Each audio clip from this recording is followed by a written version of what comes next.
A'udzubillahi minasyaitonirrajim. Bismillahirrahmanirrahim. Assalamualaikum warahmatullahi wabarakatuh. Alhamdulillah.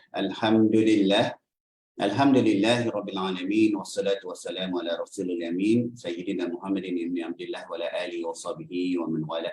Allahumma shalli ala Muhammad wa ala ali Muhammad kama shallaita ala Ibrahim wa ala ali Ibrahim. وبارك على محمد وعلى ال محمد كما باركت على ابراهيم وعلى ال ابراهيم في العالمين انك حميد مجيد. اللهم انا نسالك علما نافعا ورزقا طيبا وعملا متقبلا ودينا قيما ويقينا صادقا وايمانا كاملا. Amin amin ya rabbal alamin. Amma ba'd. Baik, alhamdulillah summa alhamdulillah, bertemu lagi kita hari ini. Rezeki masih direzekikan dengan nyawa, masih direzekikan dengan kesihatan tubuh badan, masih direzekikan dengan kelapangan masa untuk kita sama-sama pagi ini menelusuri satu lagi muka surat daripada kalam Allah ni, surah Al-Mu'minun ayat 43 sampai 59 insya-Allah. Dalam bacaan bersama ni ringkas-ringkas jelah, ringkas-ringkas saja. Saya selalu ulang supaya tertanam dalam hati kamu semua bahawa ilmu yang Allah turunkan dalam Al-Quran ni jauh lagi banyak daripada apa yang kita baca bersama pagi-pagi ni. Sikit sangat. Saya selalu kongsi dan kuliah-kuliah tafsir yang saya hadiri pun dalam satu kuliah sejam setengah biasanya 3-4 ayat je. Kalau 2 kuliah tu dapatlah 8-10 ayat. Tengoklah macam mana senang susah. Kalau syarahnya banyak, mungkin kurang lagi. Jadi nilai ilmu yang keluar daripada ayat-ayat Al-Quran ni banyak. Banyak ilmu bahasanya, ilmu fiqahnya, ilmu tauhidnya, ilmu tasawufnya dan macam-macam lagi. Begitu. Yang kita baca ni sekadarnya lah. Jangan sampai kita tak tadabbur langsung. Awak ni berada di kalangan orang yang sedikit orang tadabbur Al-Quran. Yang ramainya membaca. Bila kita cerita pesan baca pula, sikitnya orang yang baca Quran, yang ramainya tak membaca. Yang ramai tak baca. Jadi masa bila kita nak baca Quran ni, kita baca Quran hari-hari. Baca Al-Quran hari-hari. Kalau direzekikan bangun awal, boleh beribadah sebelum subuh. Kalau ada masa lagi lepas solat tu, baca Al-Quran. Sebelum subuh, doa. Turutan begitu. Buatlah apa-apa amal ibadah yang terbaik.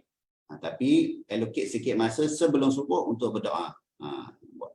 Tapi ulama kata, kalau kita tengah datang syok lah. Tiba-tiba kita zikir, kita baca Quran, apa saja kita terlupa nak berdoa. Tak apa. Allah kira dah. Allah dah cover dah. Tak usah bimbang.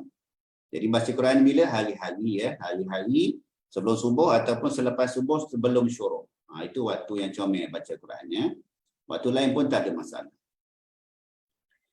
Allahumma salli ala Muhammad wa ala ali Muhammad. Minggu lepas ayat 18-27 menceritakan perihal kaum-kaum yang dibinasakan. Kita bincang pasal kaum Nuh, kaum Hud, kaum Ad, kaum Ad dan Nabi Hud, ataupun ulama kata mungkin cerita pasal Nabi Saleh dan kaum dia Thamud.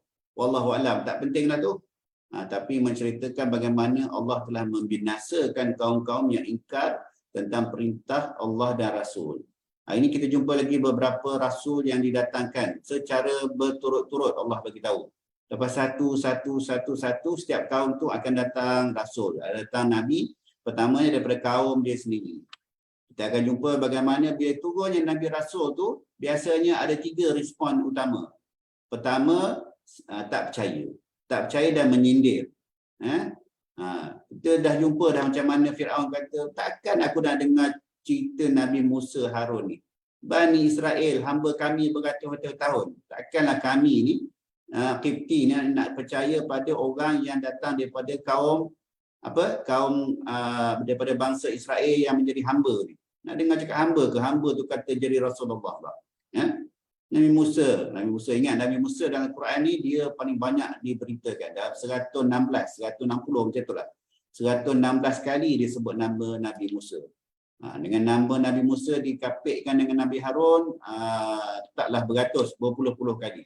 Nabi Muhammad SAW dalam 25 kali kalau tak salah. Cari. Zaman Google ni senang. Tapi mesti pastikan datang pada Quran lah. Kadang-kadang bila cerita Nabi Musa, Nabi Harun, Nabi Nuh tu banyak agak cerita daripada Taurat. Manalah kita tahu betul tak betul.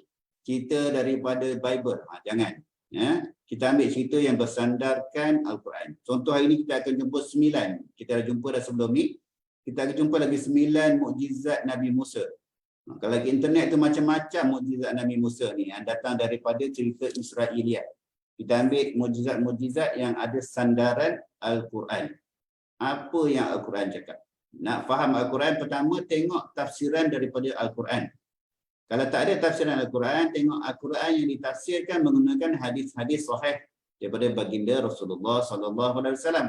Kalau tak ada juga tengok asar para sahabat yang muktabar, kibarus sahabat, ya, sahabat dan tabi'in. Kalau tafsir Ibn Katsir, sampai situ je lah dia ambil. Dia ambil Al-Quran yang ditafsirkan dengan ayat Al-Quran sendiri, dia ambil Al-Quran yang ditafsirkan dengan hadis-hadis yang sahih, dan juga dia ambil Al-Quran yang ditafsirkan dengan asar para sahabat. Macam tu ya. Jadi kalau kita nak cari ni kan 9 mukjizat Nabi Musa kiin, macam-macam. Jadi kita ambil yang ada sandaran daripada Al-Quran. Ini penerbit pilih cerita berkenaan dengan bukan cerita lah ya. Ini penerbit memilih bab Allahumma salli ala Muhammad. Makanan halal melahirkan amal soleh. Dia ambil satu bab dekat situ. Ada satu ayat dia cerita pasal tu, tapi tak mengapalah. Yang banyak pada mustahili ialah berkenaan dengan para rasul. Sebab turunnya rasul. Tadi saya cakap biasa turun rasul yang Nabi ni di kalangan kaumnya sendiri. Kemudian mereka pasti didustakan. Tak percaya. Kemudian diperlekehkan, dihina. Ketiga, respon ketiga ialah orang yang mendengar tu dia declare terus, kami ni kafir. Kau nak cakap apa ikut suka kau lah. Kami tak nak dengar. Ada 3 respon. Cerita Nabi Musa sama tak? Sama je 3 respon. Nabi Hud, Nabi Soleh, semua sama je. Nabi Samuel ke apa ke semua sama cerita dia 3 ni. Tak percaya, sindir, keji, macam-macam. Nabi Muhammad kena tak? Oh kena. Kemudian dia declare, tak apa ikut suka kau lah, ikut pandang kau lah, kami kafir. Kami ikut tok nenek kami. Jadi kenapa Allah ulang-ulang tu untuk kita nak tengok ni, kita nak ikut siapa? Kita nak ikut 3 golongan yang khabar 3 benda ni ke? Alah, berdoa je lah tu. Dah lah orang lemah, dah lah miskin, dah lah golongan hamba. Nak ngabarkan aku cerita pasal Tuhan pula kan? Aku dah lah masuk universiti, kau dah sekolah rendah aja. Macam-macam ni kat dunia ni. Kita tak pergilah yang statement ketiga, aku kafir. Dah lah tu. Biasanya kita tak lah. Tapi kita memperlekehkan seruan Allah dalam pelbagai benda. Antara bab yang besarnya dah kita lara je. Allah suruh buat macam-macam amal ibadah tapi kita lara je. Kita lekeh tak seruan Allah? Lekeh. Tapi dalam keadaan kita lara. Ini kita juga akan jumpa bagaimana Allah kata, kau ingat aku bagi nikmat kepada orang kafir tu, nikmat ke sebenarnya anak, isteri, ahli atau benda tu nak? Tak, bukan. Istidraj. Kita akan jumpa bab istidraj. Kita rasa nikmat kan? Tapi bukan nikmat, rupanya na'udzubillah, istidraj. Allah kadang-kadang mengistidrajkan kita dengan kita lara je. Kita Islam, kita semayang je buat syarat. Gitulah, kita lara je.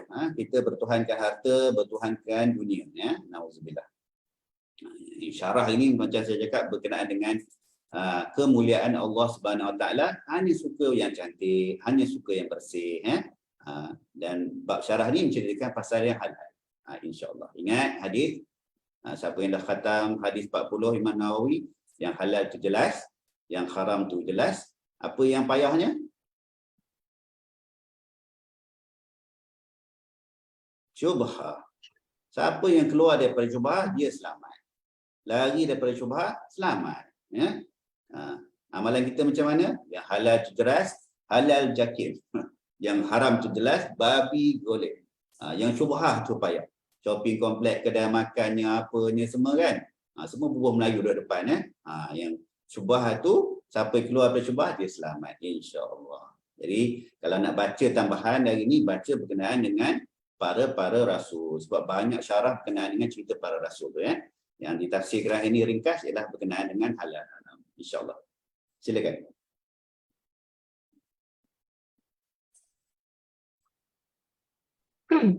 أعوذ بالله من الشيطان الرجيم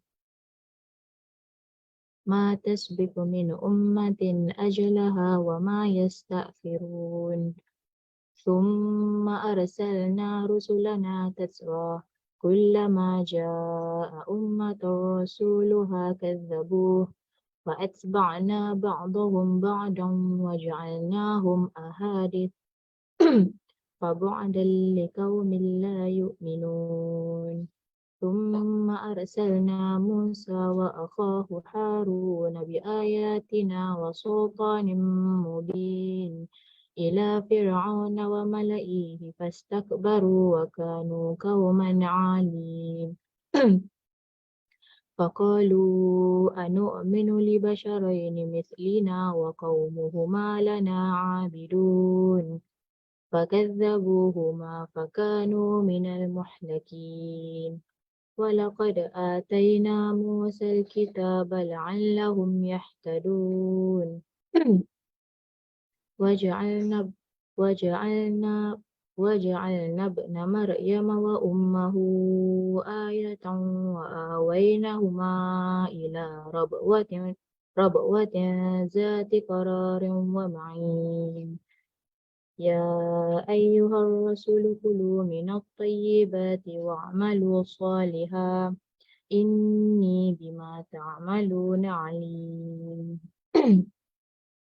وإن هذه أمتكم أمة واحدة وأنا ربكم فاتقون فتقطعوا أمرهم بينهم زبرا كل حزب بما لديهم فرحون فذرهم في غمرتهم حتى حين أيحسبون أن ما نمدهم به من مال وبنين نسارع لهم في الخيرات بل لا يشعرون إن الذين هم من خشية ربهم مشفقون والذين هم بآيات ربهم يؤمنون والذين هم بربهم لا يشركون. صدق الله العظيم.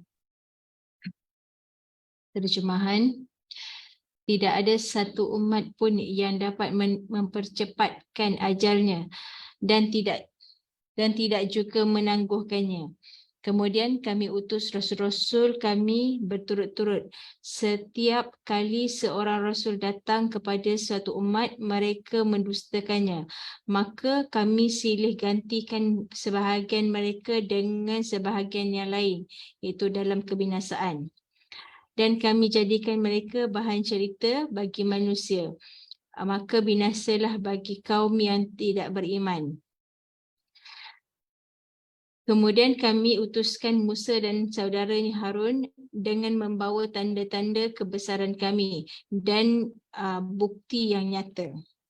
Mukjizat Nabi Musa AS yang 9 jenis. Kepada Firaun dan para pembesar kaumnya, tetapi mereka angkuh dan mereka memang kaum yang sombong. Maka mereka berkata, adakah layak untuk kita percaya kepada dua orang manusia seperti kita, padahal kaum mereka iaitu Bani Israel adalah orang-orang yang menghambakan diri kepada kita? Maka mereka mendustakan kedua-duanya. Kerana itu mereka termasuk orang yang dibinasakan. Sesungguhnya telah kami anugerahkan kepada Musa kitab Taurat agar mereka iaitu Bani Israel mendapat petunjuk. Dan telah kami jadikan Isa putera Maryam bersama ibunya sebagai satu bukti yang nyata bagi kebesaran kami, dan kami melindungi mereka di sebuah dataran tinggi, tempat yang tenang, rendang dan banyak buah-buahan dengan mata air yang mengalir.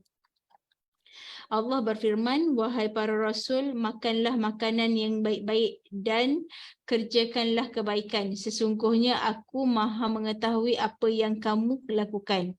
Dan sesungguhnya agama Tauhid inilah agama kamu. Agama yang satu dan aku adalah Tuhanmu. Maka bertakwalah kepadaku. Kemudian mereka terpecah belah dengan urusan agamanya menjadi beberapa golongan. Setiap golongan merasa bangga dengan apa yang ada pada mereka masing-masing. Maka biarkanlah mereka dalam kesesatannya sampai waktu yang ditentukan. Adakah mereka fikir bahawa kami memberikan harta dan anak-anak kepada mereka itu bererti bahawa kami memberikan kebaikan-kebaikan kepada mereka. Tidak, tetapi mereka tidak menyedarinya. Sesungguhnya orang-orang yang takut azab kerana Tuhannya, mereka sangat berhati-hati. Dan mereka yang beriman dengan tanda-tanda kekuasaan Tuhannya. Dan mereka yang tidak menyekutukan Tuhannya. Tafsir Jalalain. Kita tengok dulu sikit mukjizat Nabi Musa yang 9 jenis tu kan. Nabi Musa dalam Al-Quran, dia disebut sebanyak 136 kali. Ni ada. Zaman Google ni senang dah disenaraikan. Nabi Musa alaihissalam disebut 136 kali. Partner dia Nabi Harun disebut 20 kali. Siapa? Nabi Musa ke Nabi Harun? Tak tahu. Jawapan dia senang gitulah. Tidak ditafsirkan siapa adik siapa abang. Kalau ada orang kata siapa adik siapa abang, dia kena bawa bukti lah. Tak penting. Tapi itulah partner adik-beradik kan. Nabi Musa dan Nabi Harun.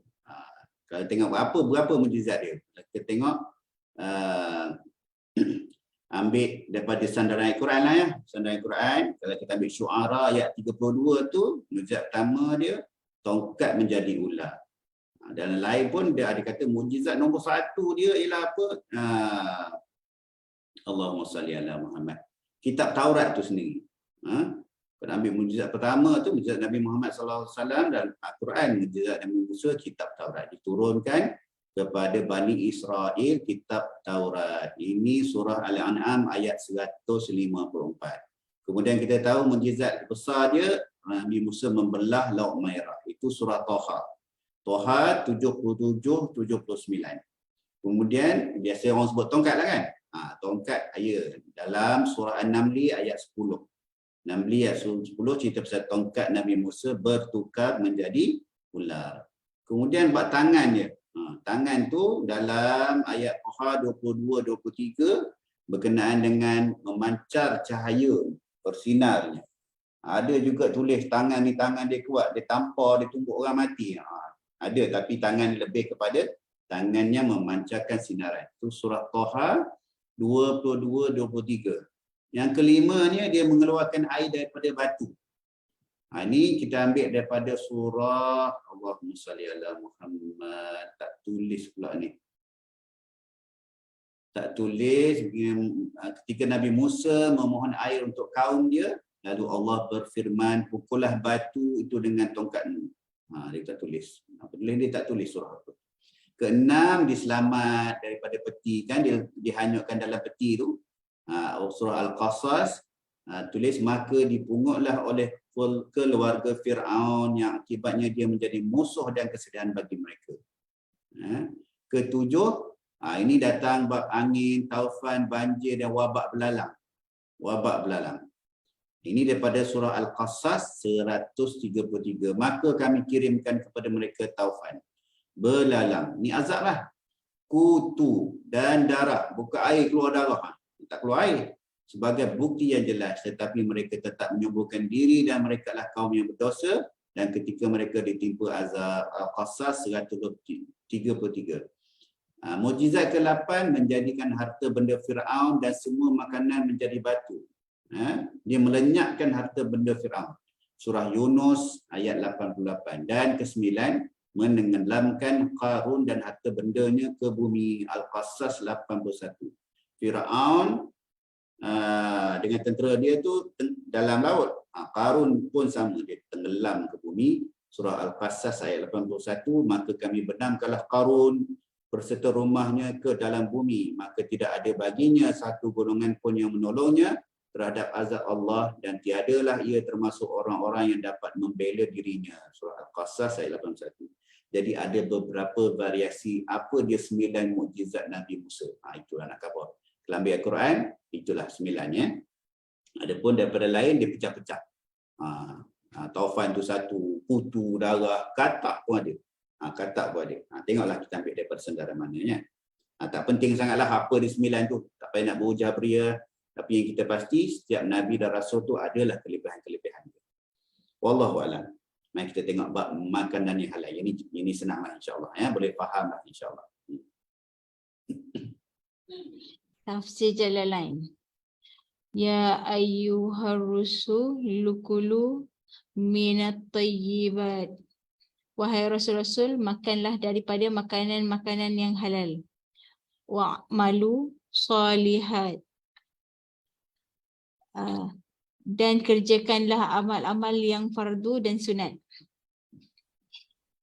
Inni bima ta'malu na'alim. Sesungguhnya aku maha mengetahui apa yang kamu kerjakan dan kelak aku akan membalasnya ke atasmu. Tafsir Ibnu Katsir. Allah berfirman, wahai para rasul, makanlah daripada makanan yang baik-baik dan kerjakanlah kebajikan. Sungguh aku maha mengetahui apa yang kamu kerjakan. Surah Al-Mu'minun ayat 51.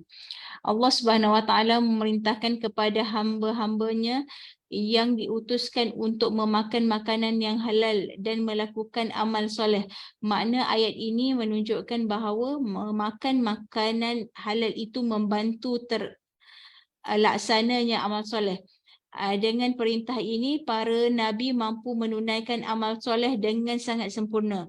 Terhimpun dalam diri-diri mereka kesesuaian antara ucapan, amal, petunjuk dan nasihat. Semoga Allah membalas mereka dengan kebaikan. Mengenai firman-Nya, wahai para rasul, makanlah daripada makanan yang baik-baik.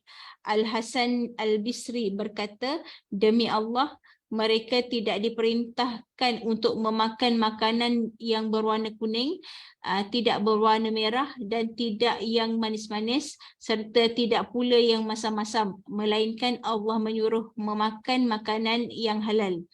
Sa'id bin Jubair dan Ad-Dahhak mengatakan mengenai firman makanlah daripada makanan yang baik-baik, maksudnya daripada yang halal. Ibnu Abi Hatim menyebut riwayat yang bersumber daripada Ummu Abidah, Abdillah, iaitu saudara perempuan Syaddad bin Aus, bahawa Ummu Abdillah diutus untuk menemui Rasulullah SAW dengan membawa segelas air susu untuk baginda berbuka puasa. Pada saat itu cuaca sangat panas. Di saat susu itu dihulurkan kepada Rasulullah, baginda menolak sambil bertanya, dari mana kamu mendapati kambingnya? Ummu Abdillah menjawab, aku membelinya daripada hartaku. Lalu baginda meminumnya saat berbuka. Pada saat yang lain, Ummu Abdillah datang lagi menemui Rasulullah SAW dengan membawa susu daripada keluarga yang baru ditinggal mati, ratapan. Tetapi Rasulullah menolak dan baginda berkata kepadanya, demikianlah para rasul diperintah agar tidak makan kecuali daripada kasab yang tayyib, iaitu halal, dan tidak beramal kecuali yang soleh. Dalam hadis sahih disebutkan sesungguhnya Nabi Daud AS makan daripada hasil usahanya sendiri. Masih terdapat di hadis sahih, tidak ada seorang Nabi kecuali pernah mengembala kambing. Mereka, iaitu sahabat, bertanya, demikian juga kamu, wahai Rasulullah? Nabi menjawab, benar, aku pernah mengembala kambing milik orang Mekah dengan upah 4/6 dinar. Riyadhus Shalihin. Daripada Abu Hurairah radhiyallahu anhu, dia berkata, Rasulullah SAW bersabda, wahai sekalian manusia, sesungguhnya Allah itu baik. Dia tidak akan menerima sesuatu melainkan yang baik pula. Sesungguhnya Allah telah memerintahkan kepada orang-orang mukmin seperti yang diperintahkannya kepada para rasul. Firman-Nya, wahai orang-orang yang wahai orang-orang yang beriman, makanlah daripada rezeki yang baik dan kami berikan kepada kamu. Surah Al-Baqarah ayat 172. Kemudian Nabi menceritakan tentang seorang lelaki yang telah lama berjalan kerana jauhnya jarak yang ditempuhnya sehingga rambutnya kusut dan berdebu. Orang itu mengangkat tangannya ke langit sambil berdoa, wahai Tuhanku, wahai Tuhanku. Padahal makanannya daripada barang yang haram, minumannya daripada yang haram, pakaiannya daripada yang haram. Maka bagaimana Allah akan memperkenankan doanya? Hadis riwayat Muslim. Hadis di atas memberikan beberapa pelajaran. Satu, Allah Subhanahu Wa Taala mempunyai sifat-sifat yang sempurna dan tidak menerima segala bentuk sedekah daripada hasil usaha yang haram. Dua, para nabi dan orang-orang mukmin mempunyai kewajipan yang sama dalam menjalankan hukum-hukum agama. Namun, para nabi mempunyai beberapa pengkhususan. Tiga, bolehnya memakan rezeki yang tayyib iaitu baik selama daripada hasil usaha yang disyariat dan yang halal. Empat, di antara penyebab tidak dimakbulkan doa adalah memakan harta yang haram. Di antara penyebab dimakbulkan doa adalah makanan yang tayyib. Di antara penyebab dimakbulkan doa adalah makanan yang tayyib daripada yang halal. Oleh sebab itu dikatakan pula bahawa dalam doa terdapat dua sayap, makanan yang halal dan perkataan yang jujur. Hadis Nabawi. Daripada Abu Hurairah, dia berkata, Rasulullah SAW bersabda, wahai sekalian manusia, sesungguhnya Allah itu baik. Dia tidak akan menerima sesuatu melainkan yang baik pula.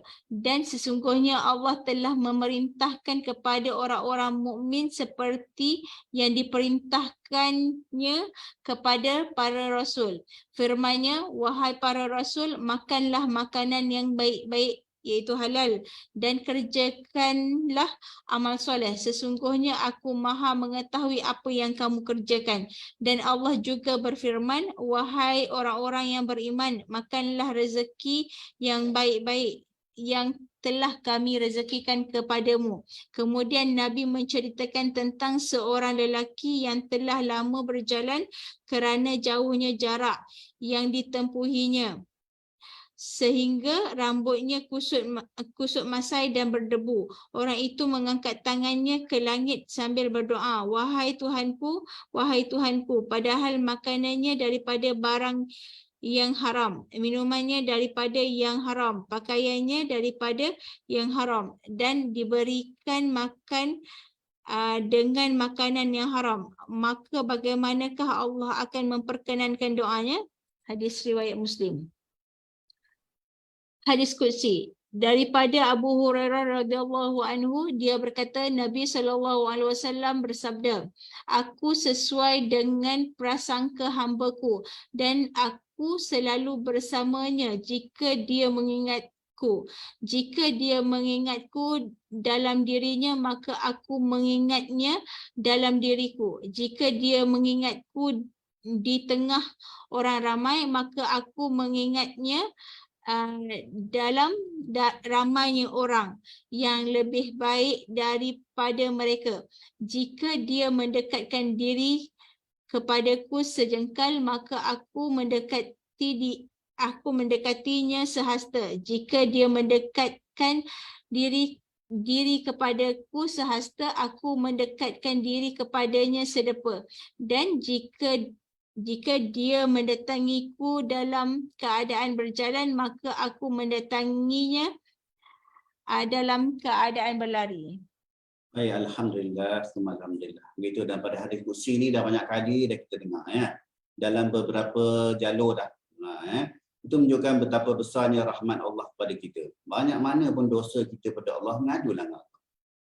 Jangan post kat Facebook. Ngadulah dengan Allah. Jangan letak kat TikTok. Ngadu dengan Allah, jangan post kat Instagram. Dosa kita, minta ampunnya kita, kasihnya kita pada seseorang, itu kita terus kepada orang. Bila kita nak mohon ampun, minta teruslah kepada Allah.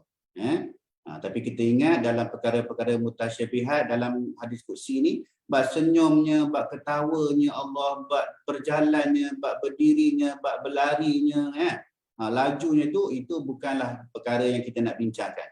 Kita tengok natijah dalam penjelasan dia itu. Kita datang berjalan, Allah datang berlari. Pada jalur lain kita dah jumpa kan. Apa natijah dia? Cepatnya Allah nak datang pada kita.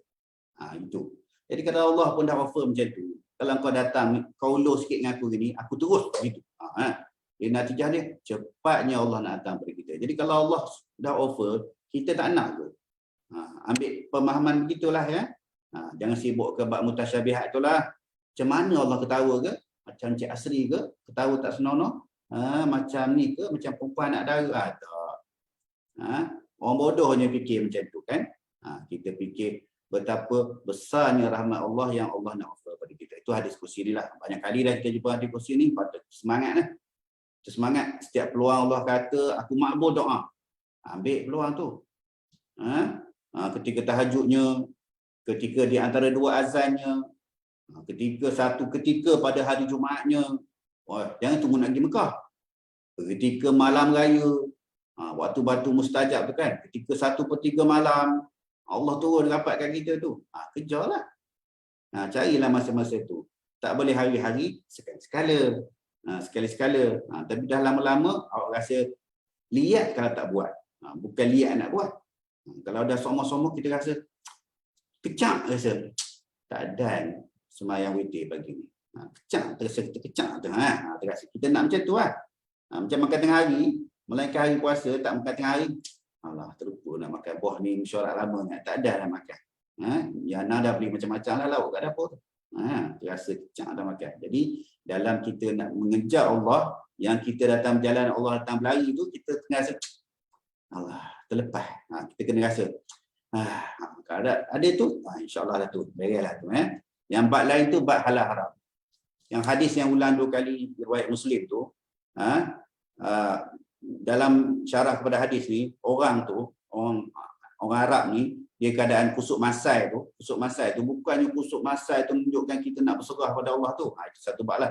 Tapi yang dalam syarah ni menceritakan hamba Allah tu dia ada banyak benda haram dalam diri dia. Jadi sedih macam mana pun, dalam keadaan macam mana pun, keadaan diri kita kan, minta dengan Allah, tak ada peluang Allah nak bagi kalau semuanya datang daripada sumber yang haram. Kata kunci itulah. Dan kita berbalik kepada yang awal tadi, yang halal tu jelas, yang haram pun jelas. Yang syubhah tu kena jaga. Keluar pada syubhah dan semua benda termasuklah makan, insya-Allah selamat. Insya-Allah selamat. Halal ke haram? Halal ke haram? Tak pasti. Tak pasti. Carilah benda lain nak buat kita bumi Malaysia ni kan. Tak ada masalahnya. Pergi overseas pun senang sekarang ni. Vegetarian ada, vegan lah, apalah, macam-macam kan. Boleh je. Selamat. Nak selamat ambil roti. Daripada benda lain, tala ke roti lah, tak ada benda lain. Cara nak keluar daripada syubhat tu mesti boleh. Apatah lagi dalam bab-bab amal ibadah. Dalam bab amal ibadah, kalau ada amalan yang ulama kata ni, tak boleh buat. Jadi kita fikirlah dulu. Nak buat ke? Nak ikut ke geng-geng yang buat ni? Nak buat zikir macam ni, zikir daripada Rasulullah SAW banyak ni. Yang waris daripada baginda Rasulullah, buat je lah. Nak pakai ke zikir-zikir ciptaan terkini ni? Yang walaupun ada sandaran kecil-kecil kita boleh. Begitulah untuk kita ni kan. Kadar diri kita. Dengan kadar diri kita. InsyaAllah besok kita sambung lagi bab sifat orang-orang yang takut. Akan datang beberapa perihal kategori orang mukmin. Dalam bab sedekah, dalam bab bersegera melakukan ibadah. Pun datang lagi bab-bab orang yang tak senonoh ni. InsyaAllah besok kita sambung lagi ayat 60 sampai 74. Begitulah, adalah kita membaca tafsir ringkasan sikit-sikit je, sikit-sikit. Tapi sikit-sikit tu insya-Allah kalau secara istiqamah, itulah yang lebih disukai oleh Allah dan Rasul. Jangan buat banyak-banyak tu terus tak buat. Biar sikit-sikit tak apa. Jangan tak ada sikit pun. Itu yang bimbang. Sikit pun tak ada. Wallahu a'lam. Na'udzubillahi minasyaitonir rajim. Bismillahirrahmanirrahim. Allahumma faqihna fid din wa 'allimna ta'wil wa ihdina siratal mustaqim. Siratal ladzina an'amta 'alaihim minan nabiyyin was-siddiqin wasyuhada'i was-shalihin wa hasuna ulaika rafiqa ya arhamar rahimin. Walhamdulillahirabbil alamin. Subhanakallah wa bihamdika asyhadu an la ilaha illa anta astaghfiruka wa atubu ilaik. Wabillahi taufiq wa hidayah. Assalamualaikum warahmatullahi wabarakatuh.